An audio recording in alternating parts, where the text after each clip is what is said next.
track realignment here. First, before we tore anything up, I thought I'd discuss the problem we have. We have two number 6 switches here, and we got a little bit of a curve.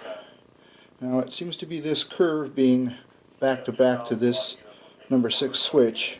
The 611 doesn't like this section. It goes through there and kind of binds up. So what we're going to do is we're going to replace this with a left hand instead of a right hand switch, and the same here to get that kink out. And we'll take a look real quick here in a second what I got in mind. Okay, we're looking, I just laid out the replacement switches. And you can still kind of see the old track still in place, and this curve is going to get cut about here, but you can see how much straighter the run from the main line either into the yard will be a nice gentle curve because we're going to cut that there, and it will certainly be a straight line back into the roundhouse lead. So that'll be our track realignment project. Got some plastic I put over my Walters turntable. The instructions say not to let any dirt get in that turntable, it messes them up. I found out the hard way, they're not lying.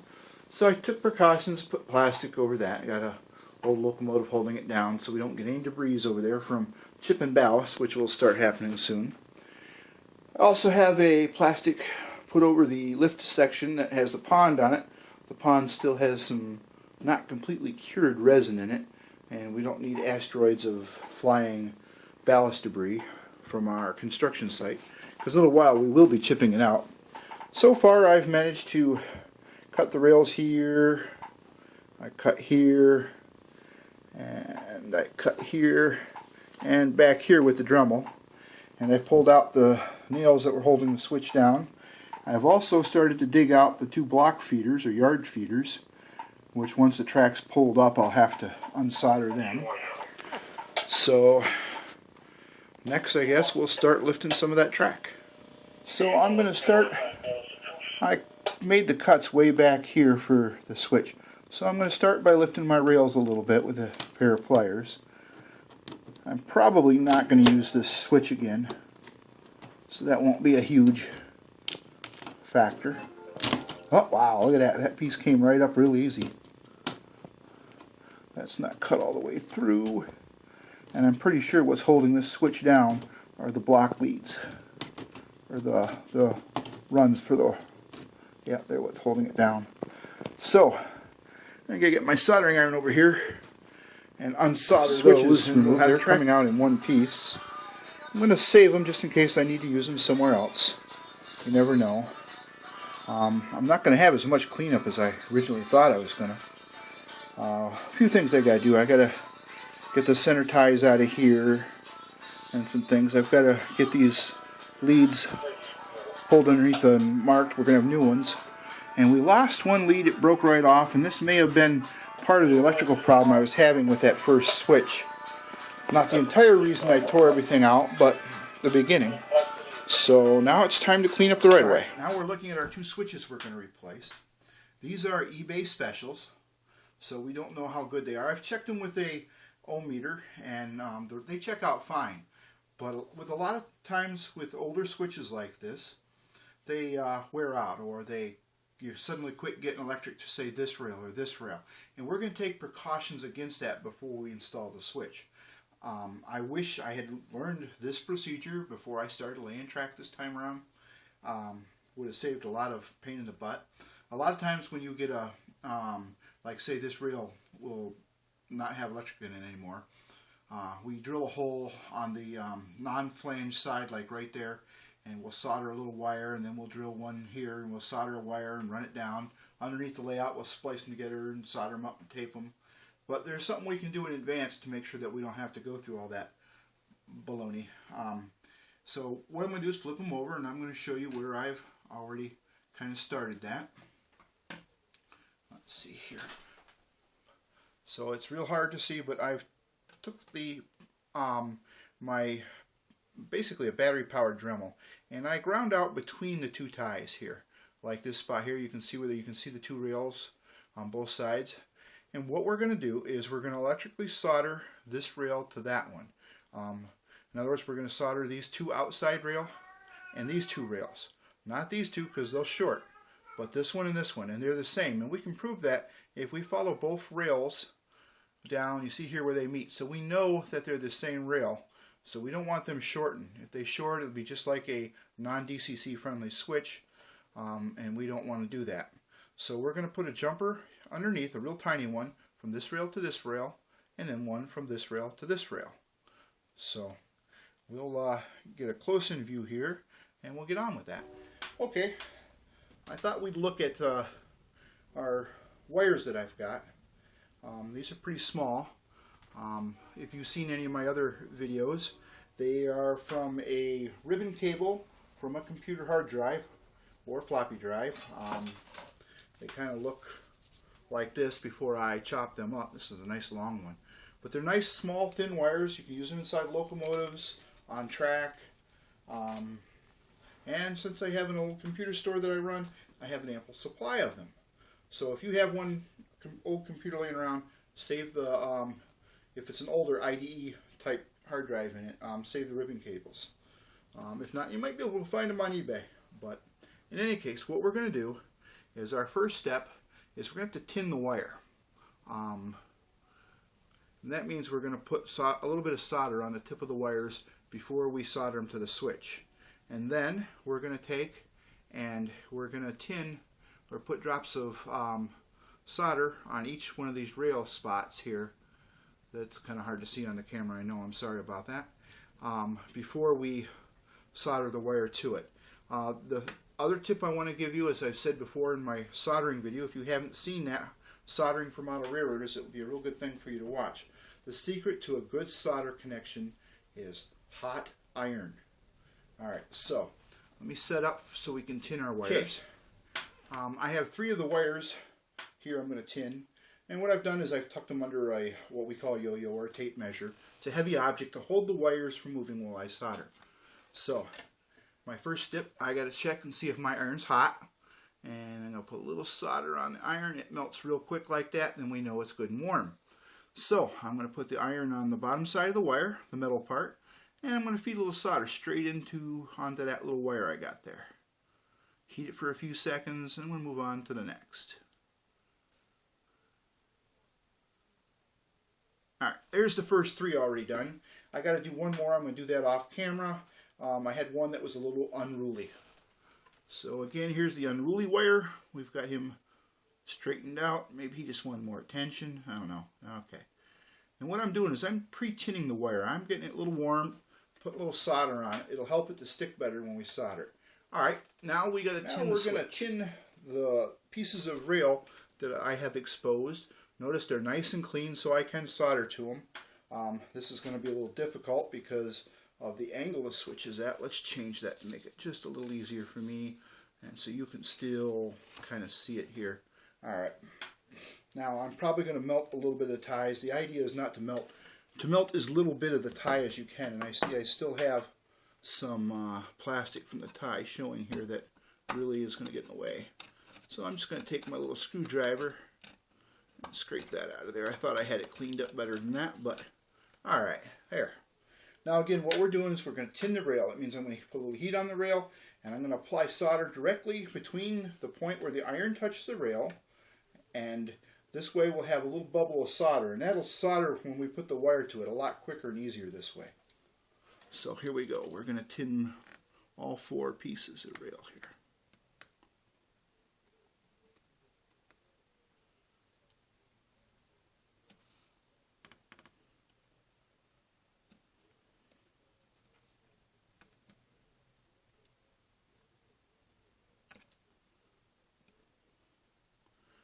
And with a little practice, you can solder like this too.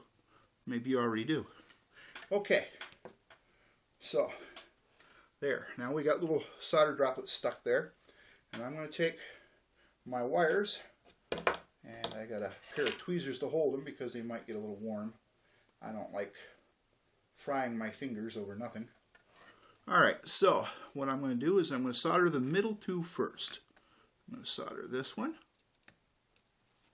That's all it took, because it was pre-tinned, the wire was pre-tinned, and so was the rail. I already had solder to it. The solder melts quicker that way, and all we want is it to stick real quick. So I'm getting This is fun because I got to do it almost backwards so that my hands aren't in the camera's view. Whoop, almost soldered wrong joint. Oh, hang on. Ha ha. Murphy's Law got us there, folks. Okay. I'm adjusting the wire with my tweezers. Alright, we're going to do second time here. And there. That time was more of a success. Alrighty. And now I'm going to put my soldering iron out of range. And I'm going to put a weight over it to hold it so it doesn't run off on us. Now what we're going to do is, because I'm using real thin wire, I can get away with this. I'm going to measure about where I want this wire.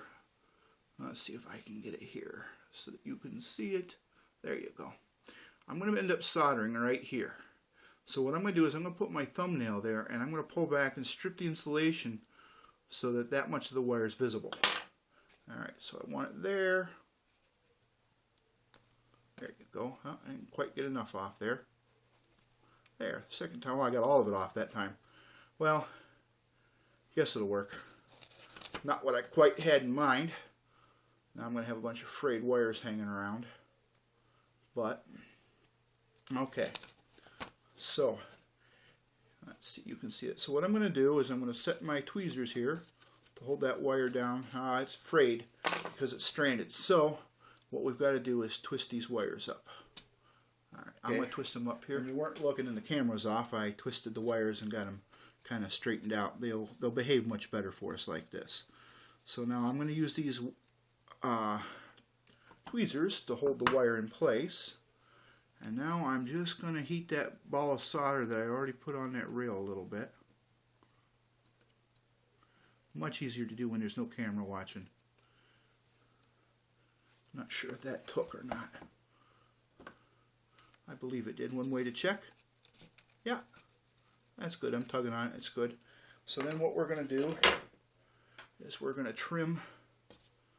Almost grab that with my hand. It's probably not that hot, but straightened it out real good there.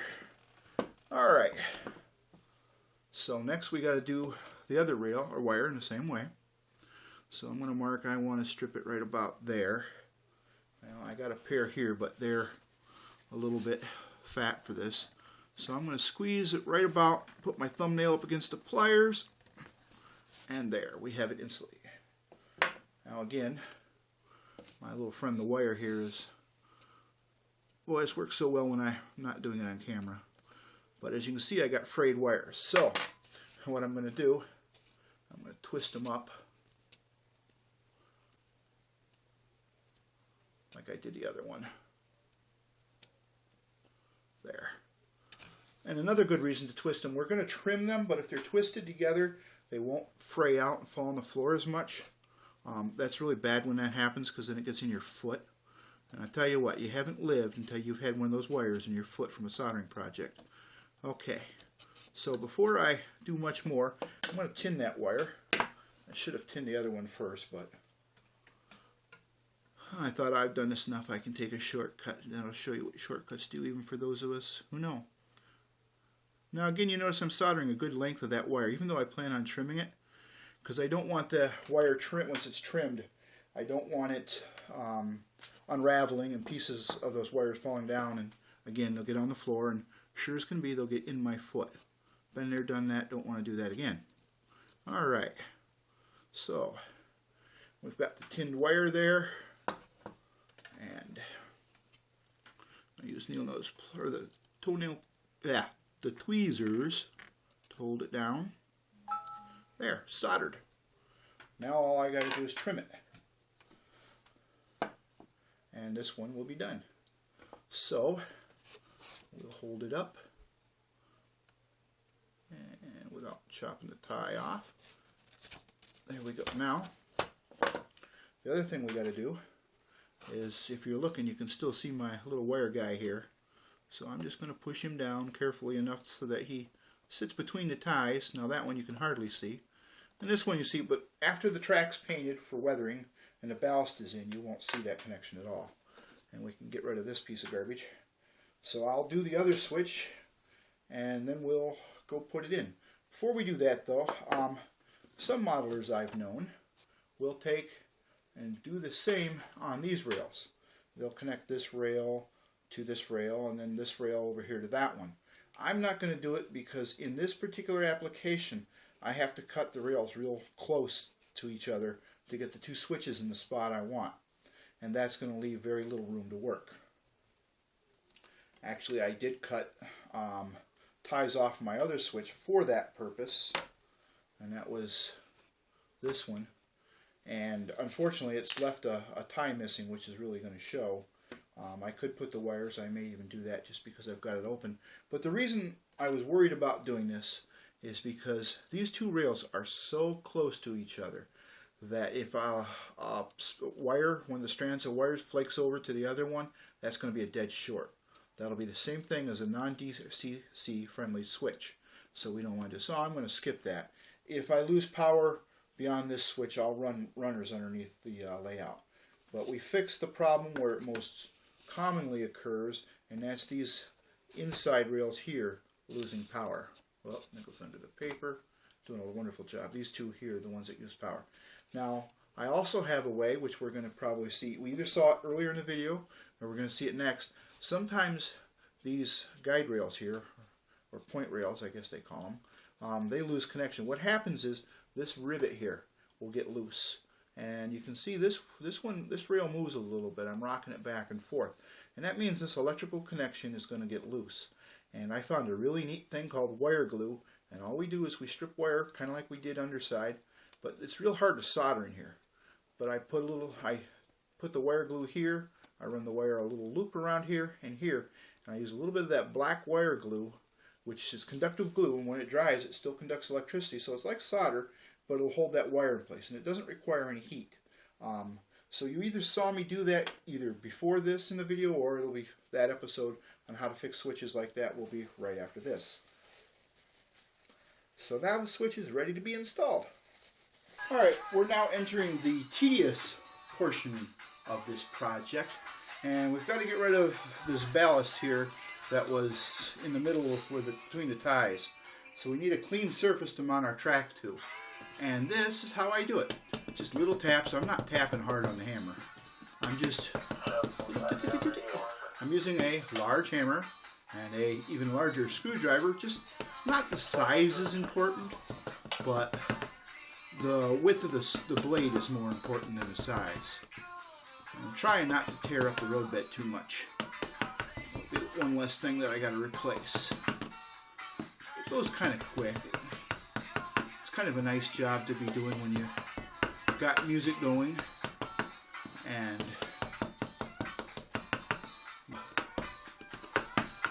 as soon as I get all the ballast chipped off, I'm going to bring a big vacuum cleaner and suck it up. But I got a lot of chipping to do, so we'll check back when I get it all cleaned up. Alright, we'll survey our little mess. That camera's having trouble. There we go. I've been working about 10 minutes, not even that, and I got a lot of it done. This is fairly smooth. One of the things I was doing as I was working here is I was using this ballast brush of mine to sweep off to see, what needed to be removed. And we have such a mess here. I'm going to vacuum it real quick. So I just got done vacuuming out the work site here, and you can see it looks completely different now. No debris, and I got a real good idea where I've got to work. I got to clean up in here yet and down to there, and then we're going to figure out by putting the switches back in where I got to trim this. And I'm sure when I cut up that side, I will have a lot of cleanup to do there again. So onward and forward.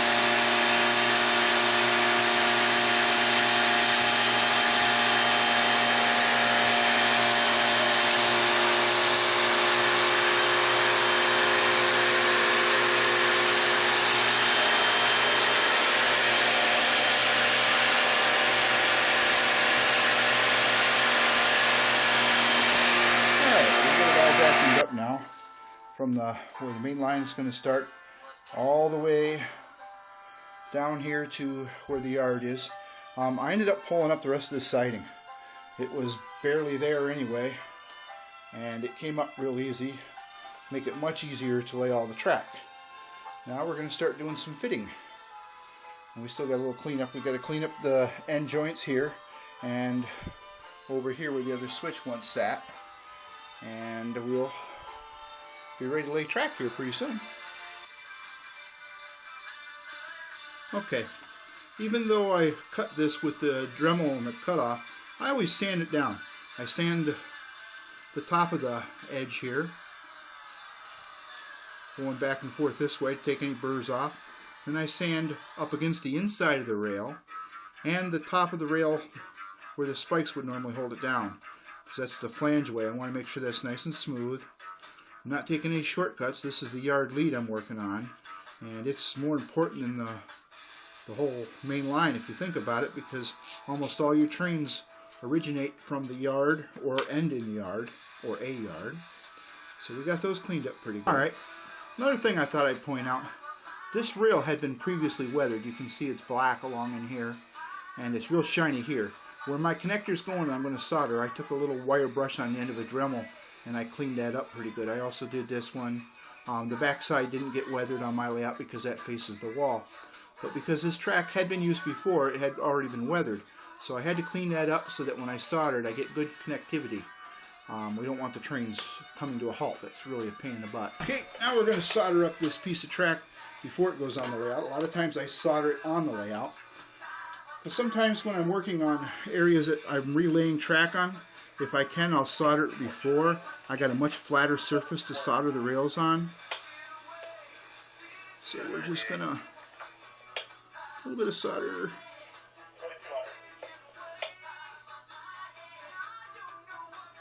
Coax it back and forth a little bit. Nice joint. Let's see what I get there. A little bit of solder. A little bit of solder on the other side. Maybe a little more on that one. There it goes. Now I see it flowing.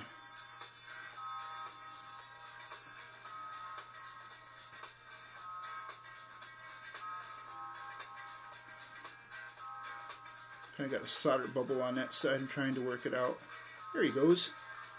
Alrighty. Okay, we're going to drive a nail here. A lot of people are gluing their track these days.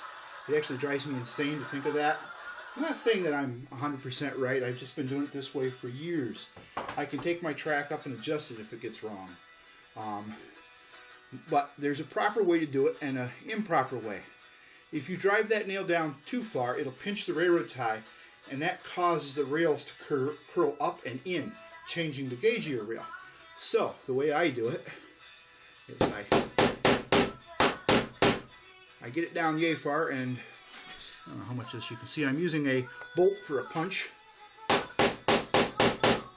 and I've almost made it to the tie. There, touching the tie, and that's all there is to it. You don't pinch it too tight, you'll be alright. If I need to, I can come back and check that.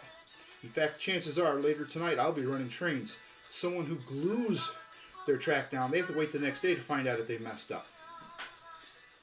Just my opinion. Okay, we're going to clean up this joint here. And we need a couple of things to do that. We need a solder iron that's nice and hot. This time.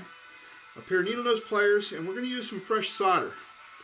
And let's see, we'll do this hard to get to joint first. Sometimes when you're unsoldering, I like to add a little fresh solder to it. It helps make it flow. So I add a little bit of solder, start applying some heat, and I'm going to try not to burn myself. And boom! Out comes our joint. Now we'll clean up the other side.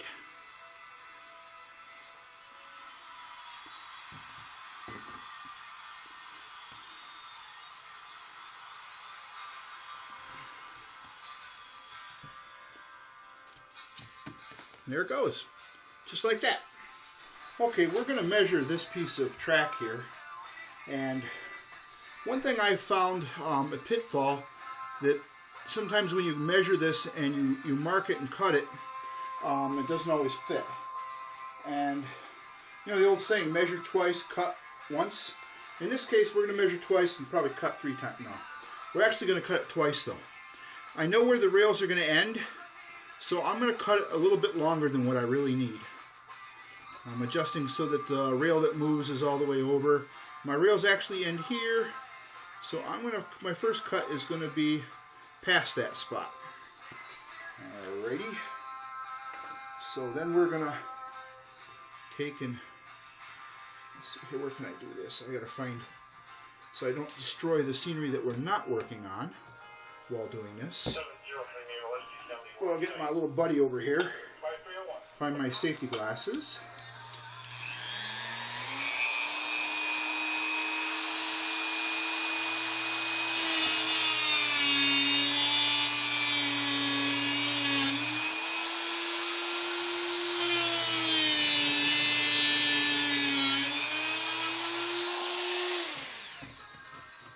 And with that, it's done.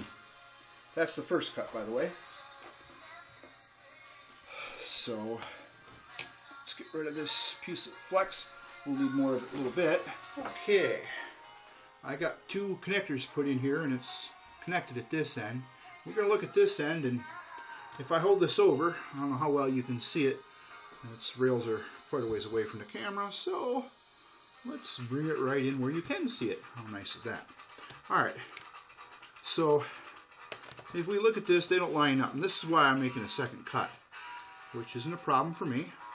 So I'm going to mark with my marker right where I want to cut them off. Alright, now I'm going to lop off those ends. Okay, so I just got done with the cutoff wheel, and look at that, they line right up. So a little bit of adjustments here, and some connectors, and that piece will be good. I'm also going to take that track and file the joints a little bit. And I also file them after I'm done soldering. We'll have a final filing and clean up. Well, we got our section of track in. I haven't soldered or filed the joints yet. The next project, we're going to move on up the line here and fill this gap. And we're going to do that the same way. We're going to measure it. We're going to cut it along. And then we're going to cut 2 ties, one off at each end, make the final cut, and slip it together. Well, all the track's now in, and the joints are all soldered. And my next step is to replace, some of these have these gaps where I took ties out. Some of them need to be replaced. Oh look, this one's going to go in real nice. But what I do is I take my track that's scrap, and I peel the rails off, and I take the ties, and I take an X-Acto blade, and I shave the where the tie plate and spike were off. And then I can slip them back into the track wherever a tie is missing. There's another one over here that I'm going to set up here. See if I can get it in view on the camera for you. I gotta find a decent tie for that spot. It's got to be good and clean. Here's a great one, because that spot looks terrible. It screams put a tie in here. And I'm just gonna slip him under there. And all of a sudden that gap went away. I could use some here. I don't think I'm gonna get one in there. So I'm gonna go fill in some ties. Okay, all the track's in.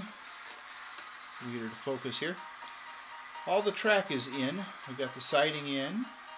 We got the yard lead here all put together. And we got the cutoff to the turntable lead. The power leads are connected here and to the yard panel. And we also have the Queen of Steam out of the roundhouse ready for a test. Let's see how she does.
Well, I would say that the track works real good.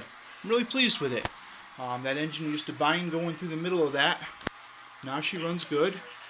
So tomorrow we're going to do scenery. Okay, I'm getting ready to paint the track or weather it black. As you can see, I have tape over the joints or the pivot points for the rails on the points and the tips of the points on both switches. I don't want to, if you gum those up, the switches don't always work very well, so you're supposed to tape them. And now all I'm going to do is, I got a piece of cardboard here, and I'm going to use this as my shield so I don't paint things that are supposed to be not painted. I'm going to move it along, and I'm going to weather my track real quick. And then it's, like I said, time for bed. Alright. Last night before I went to bed, I went and painted the tracks flat black, as you can see here. And everybody on the internet that I've seen always says, well, clean the rails right away. You can do that. I chose not to. I've done it before, let it just sit overnight. I actually use a can of flat black spray paint primer, and I use a piece of cardboard to shield things I don't want painted. Right now it kind of stands out from the rest of my track. It hasn't been ballasted, but it certainly looks better than the pictures did a little while ago when the rails are silver. So now we're going to remove these protective tapes I put down, and that'll be our next project to kind of take care of these spots. As you can see, we've got some spots that are going to stand out a little bit. Now what I'll do is, if I get rid of all this tape in my hand and get something that'll point so that you can see, I'm going to zoom in on this switch. I'm going to take a paintbrush, I'm going to paint in here, up to here. I'm not going to paint this, because we paint that again, electrical connection will not flow to that rail very good. And I'm going to paint the outside of that rail and inside of these 2 points. I'll do that, and then I got to sand and clean the rails. I got to do that for both switches. So let's go get that done, and then we'll be right back. Okay, what I have here is some acrylic flat black paint. I use tons of this stuff. I probably single-handedly keep Walmart in business with this, and there are other paints from their craft department. And I got a little drop in my plastic container. This was a little Jello container or something like that. If you have kids, you'll undoubtedly have those little medicine containers. Save them. Wash them out after the kid's sick. They work great for mixing paint. I get them on Pepto-Bismol because of my health issues. I have a lot of Pepto-Bismol that I drink.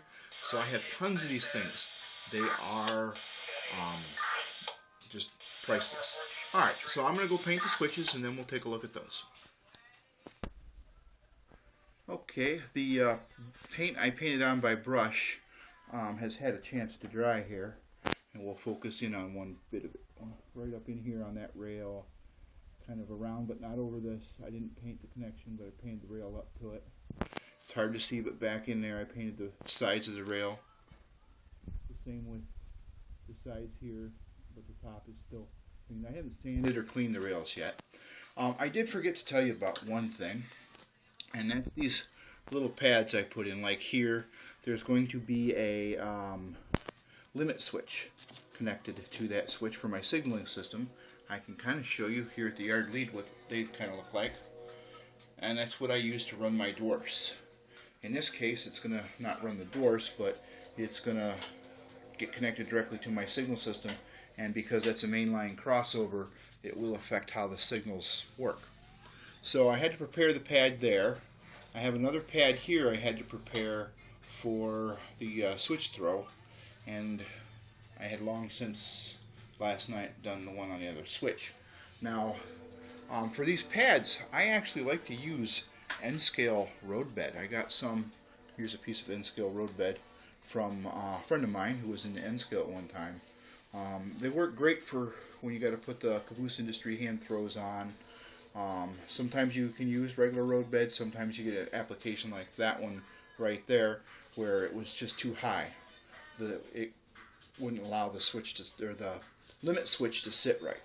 And by all means, before you ballast, test these things to make sure they're going to fit. The other thing is, when I ballast, I'm not going to cover that pad. I want it nice and clean. That's why I spray painted it flat black, as with the other two. Alright, so our next step will be to clean up the rails. And we're going to use 2 steps for that. We're going to use some really fine sandpaper, some used sandpaper, and a bright boy to clean them up. Now, a lot of people always say, oh, don't sand your tracks. It scars them, and it will leave ridges in the rail for the dirt to cling to. And they're probably right. Old habits die hard. I have been using sandpaper since the beginning of my HO career, and I don't see it ending anytime soon. But you'll use your own method, and probably the easiest is to clean the head of the rails right after you paint them. I didn't do that last night. I was tired. I needed to go to bed, so we put it off till today. Doesn't make a huge difference. So, alright, so I'm going to clean up the rails, and then we'll be back. Okay, we got our track cleaned up real nice now. All the paint came off the head of the rail real easy. Couple quick wipes with sandpaper, and then I used the bright boy to tidy it up.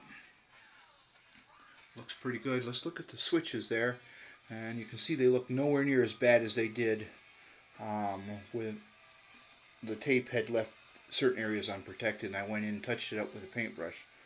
It really comes out looking very uniform and even. I do this on the same way on the main, but I used a brown primer. In fact, that was something I had wanted to talk about on the main. I used a light tan when I first did it, and in some places, like over here in Wallace Junction, I used a darker, and you can see where it transitions. And that's okay. Actually, it's a really good thing, because certain sections of track are older than other sections. Some have been there longer, some have been newer because they've been replaced or worked on.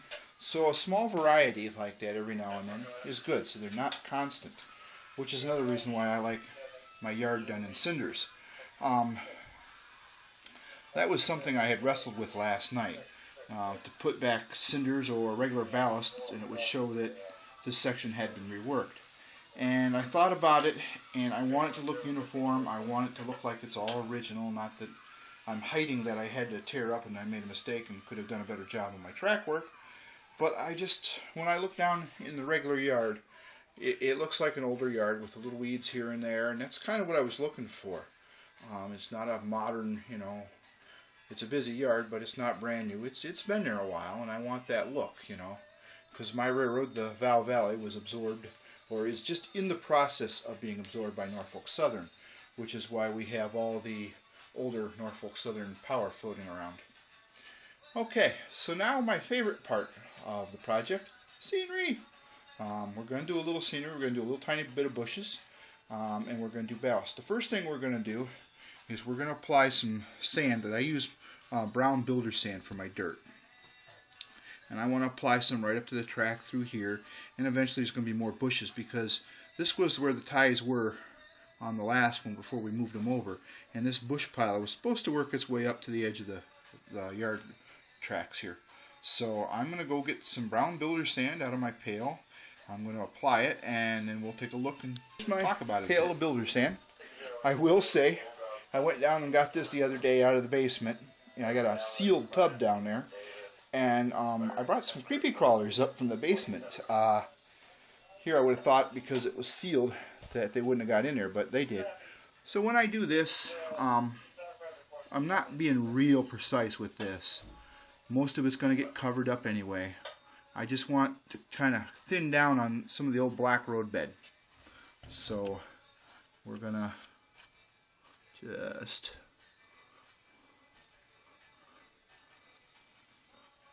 because there is so much cinders, and like I said, I want this to look original, not somewhat rehashed. And I had a spot over here where the old switch stand went that I was going to put a little there. I'm just going to put some more on there so I get it so it looks right. Some places it's going to be a little deeper because we got cork roadbed to work with, and we're also going to end up putting a lot of cinders in here, so it'll kind of go away. There. Alright. In a minute here we'll start the ballasting process. Here we are, we got my Woodland Scenic Ballast cinders out. And I have fine cinders, and I have medium. Now they're calling it ballast, I call it cinders. And what I've done is I've kind of mixed it here in this little half McDonald's cup that I've cut. It's 50-50 for the most part. I like a little different size. When you look at it, it's not all the same size and uniform. There even seems to be a little bit of brown ballast mixed in with it, and that's okay. It kind of came that way. I don't know if you can see it. You can see it in the container compared to the fine, which I guess there's a little bit in the fine too, but it's not as seeable. But anyway, so I mixed it, and then I stirred it with the spoon real good to get it thoroughly mixed. Now we're going to talk about applying it on the track. Let me get the ballast out of the way. Put them way over there where I'll forget about them and probably knock them over. Alright. In years past, the way I have applied ballast is the way I would take and I would start in a place and I would work like this.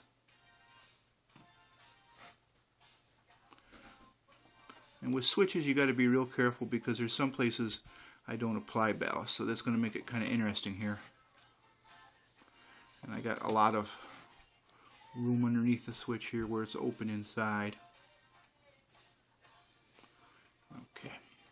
Then, once I got my ballast in, the first thing I would do is kind of work it into the middle here. I'm working away from the switch points because we don't want loose ballast in the switch points. We got to glue it down, but we certainly don't want it piling up in there, and we got to make sure we get it out of the frog.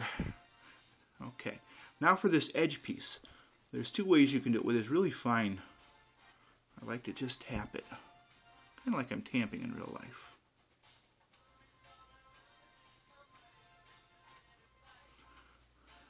And that's pretty much how I ballast. I'm not going to show you the whole thing. I'm going to stop the camera while I finish ballasting, and we'll take a look at it before we head to the break. Here is my first product review. I don't even remember who made this little gadget. Oh, look, there's a name on the front of it, so we'll take a quick look at it here. Not that it will show up real good. Anyway, this is supposed to be an HO scale baluster. I've never used it before. I just happened to remember it was sitting up there. And the reason I bought it, not because I enjoy ballasting. Most people don't, but I've gotten pretty good at it. And I love the outcome of how it looks when it's done. That's one of the reasons I love it. But with my bad back, and the thought of having to ballast them there tracks, well, that scares me. So I bought this. Now this is a cheap version. There's a $50 version that has wheels and gadgets. This just has notches so it slides along the rail. And I just put 2 spoonfuls of cinders in it. And let's see what happens. This is actually the first time. I haven't tested it before. So we're going to find out whether I like this or not. And if I overloaded it, maybe getting a vacuum cleaner to, no, I guess not.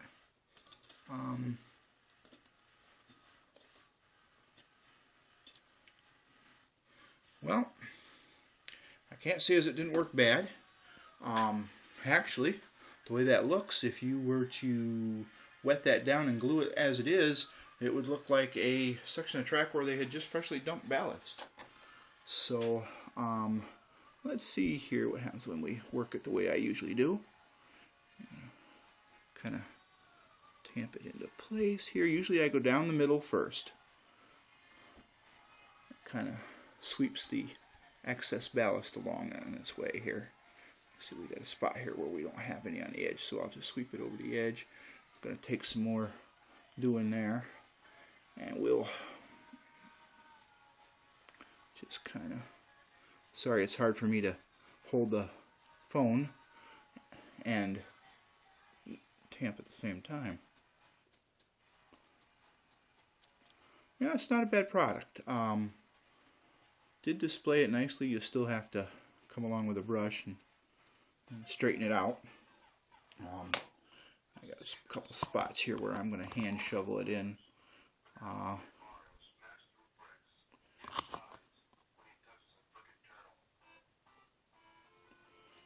there was a kind of a low spot in the middle there.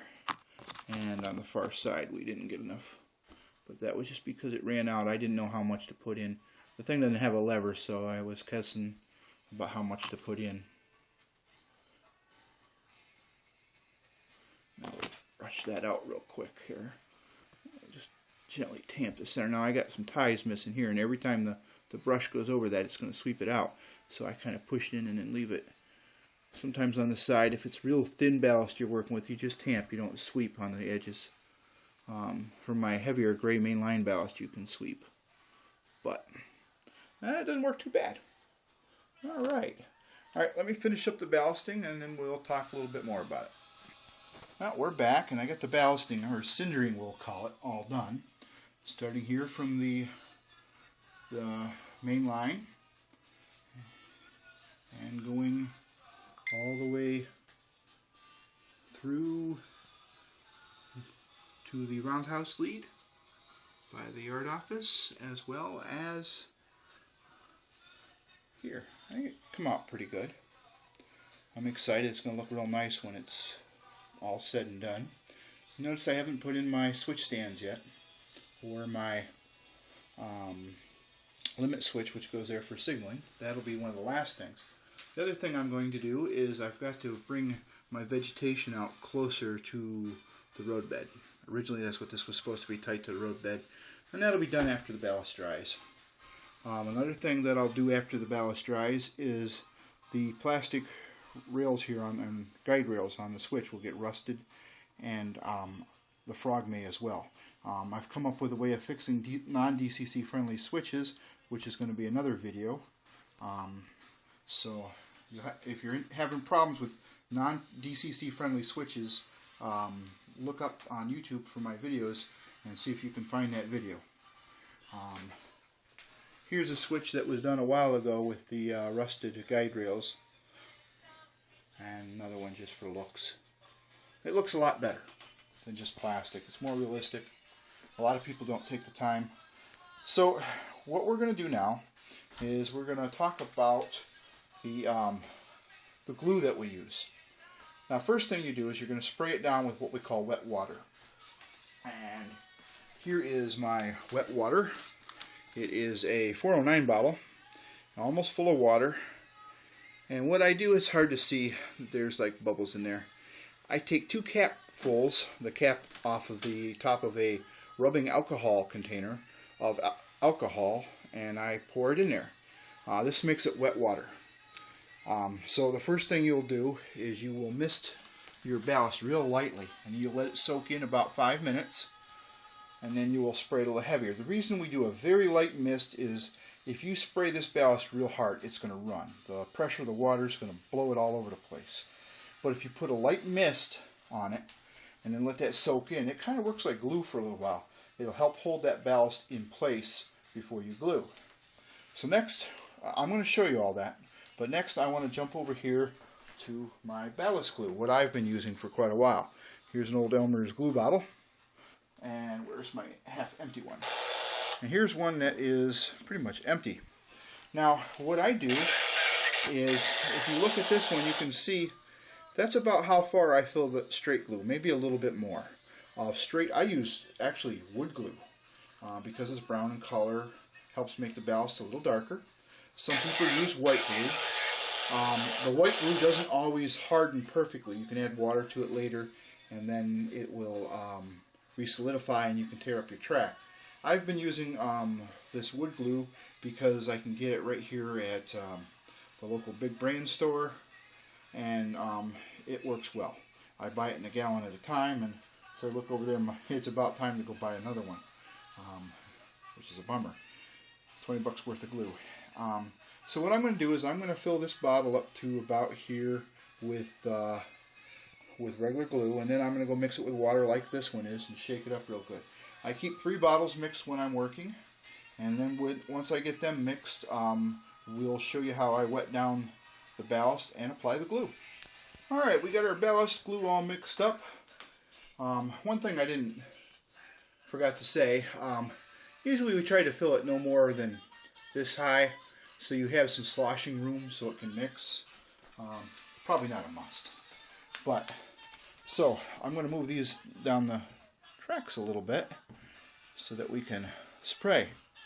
Now the first thing we're going to do is, we know that we're going to spray, we're going to make wet from here back, but I'm going to go farther than the area that I ballasted just to make sure I get it.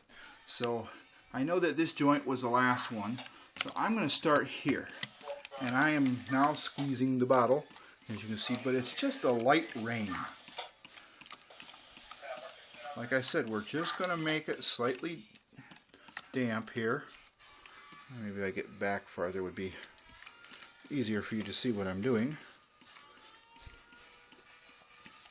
Just a very light rain, because if you get it too hard, that ballast will wash away like a flood.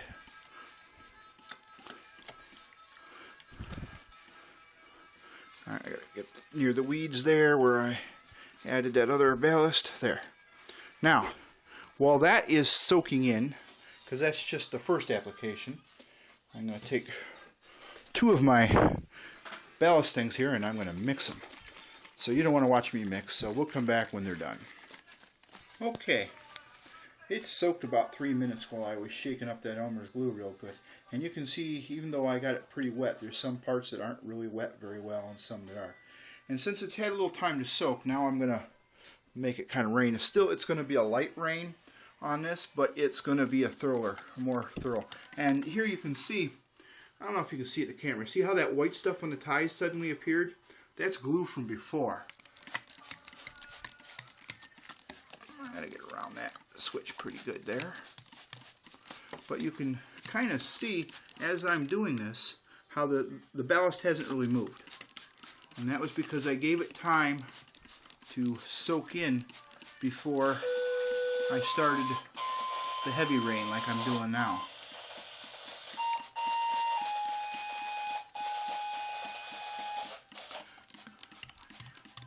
And I'm sorry if what I'm doing goes out of camera view.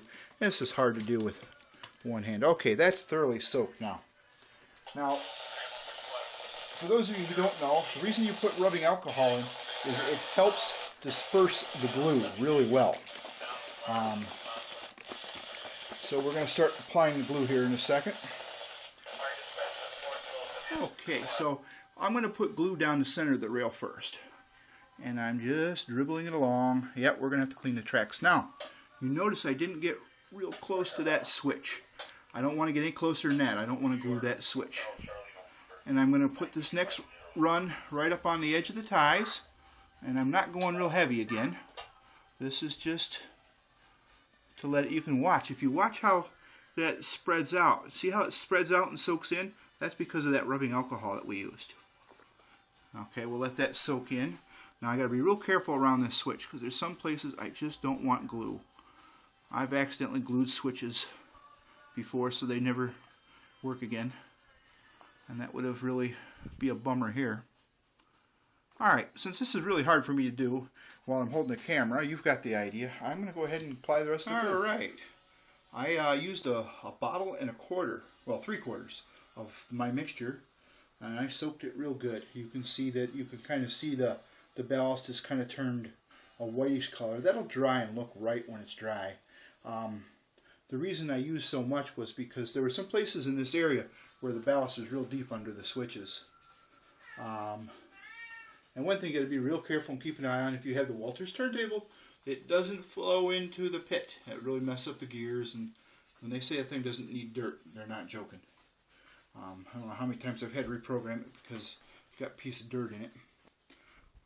Next, I'm going to add them bushes and a little bit of green grass, pinches of green grass here and there along the glued area where the glue is soaked into my sand, because grass tends to crop up all over the place. So I'm going to go get that done. Alright, look at it. I added some bushes, a fair amount to the edge. Haven't come all the way out to the tracks, but you get the idea. And now with the bushes, we're going to do the same thing that we did with the ballast. We're going to wet them down just a little bit. We're going to let that soak, and then we will add some glue to it. Okay, now that we've let our water soak into the bushes we just added. We're going to take and add glue to them, pretty much like this. I'm hitting some of the old bushes too, but there, now I got that glue.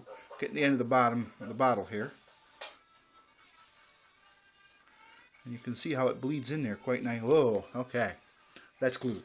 Got a squirt there at the end. Now, this is my grass that I use. I also use static grass. I have some of that handy. I've known to throw that in. But what I like to do is I like to get a little pinch of this, and just in places and over top of some of my bushes, I'm going to sprinkle a little bit. I don't want to get it up on the rails, but knowing that grass tends to creep in some places, like it does. And I'll get a little bit, this stuff here, this bright stuff, this will stand out real well. So I use very little of that, but it gives it a little magical appearance. And some on the bushes, because when it shines through the bush, it's kind of nice.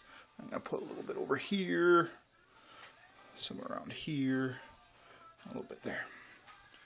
And I want just a little bit here in the middle of this track. And we'll put a little bit right here. Won't be much because it is the yard lead, but it's the look I'm looking for. Okay.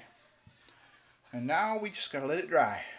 And what I will do before I go to bed tonight, I'm going to come in here and put a fan on it. And it'll probably be dry. Today is Saturday. It's probably, what, 4 o'clock in the afternoon. It'll probably be dry Sunday evening if I put a fan on this. So thank you for joining me so far. Hopefully you'll finish out. I'm going to add some, I don't know, I just got the urge to put a little more grass in a couple of places here. And sometimes when you think, well, it needs just a little more, that's when you stop. But you'll notice when I'm putting it down, it ain't much. Just a little bit here and there. And this old siding here, where I park my yard engine, can get a bit more because it's certainly not used anywhere near what the other tracks are. So there, I better stop because, like I said, when you think there's needs just a little more, you're already past that spot where you probably have enough. So we'll come back when it's dry, and we'll talk about cleaning up the rails. Alright, the ballast glue has been drying for a little bit, and I went and checked my switches to make sure that they go over. And it's a good thing I didn't. Each one had a little bit of ballast tucked in one side of the rail. So I wanted to make sure they go over real good before I let them dry solid. I've had switches with problems with ballast in there and having to free them. It's pretty common. And again, I don't know if I covered it real good. We don't want a lot of ballast glue in this area from here to here. Certainly not here. Or here for that matter. I do ballast glue along the edges, but not near this spot or in the here or here. There's just places you just don't want glue. That's bad. Alrighty, we'll look back when everything's dried up. We're back, and the track has had a chance to dry real good. I cleaned up the rails again after putting down the glue. The ballast job came out real nice. I'm real happy with it. The tracks are nice, straight, and fluid. You really can't tell where they were replaced or taken out from. It all looks kind of original, which was what I was really hoping for. Take a good quick look here at the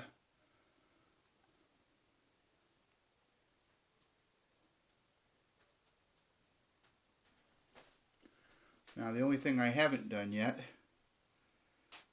and I'll get to it here eventually, but I haven't rusted this guide rail here or my flanges like I did on my other switches.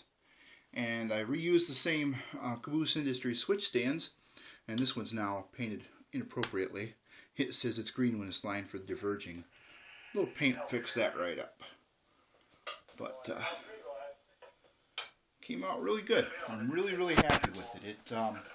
It looks like it's always been there, like its original trackage in the yard, and it certainly is fluent. So I thought, as the last, we would lay the old switches over it and compare the changes. So what I'm going to do, I'm going to try and line this up the best as I can as to what we had here. There, somewhere in that neighborhood. You can see where it started here at the yard lead. And here was that dreaded curve. Here you got a bit of a left-hand curve going into a right-hand curve into this switch. And, well, it was pretty fluid. If you look at it, when I remove it, it looks so much better. Nice and straight lines, nice and clean. And that was probably a oops on my part. That's probably the only switches I had at the time I was laying the track. Sometimes you work with what you got. And I was hoping I could get away with it, and again I couldn't. So, ballasting came out pretty good. Might add some more shrubs in places, and I started putting a few signs in already.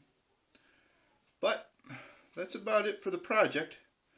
Thanks for watching, and hopefully you learned a few things on how you can ballast your railroad and change soldered track without a huge problem.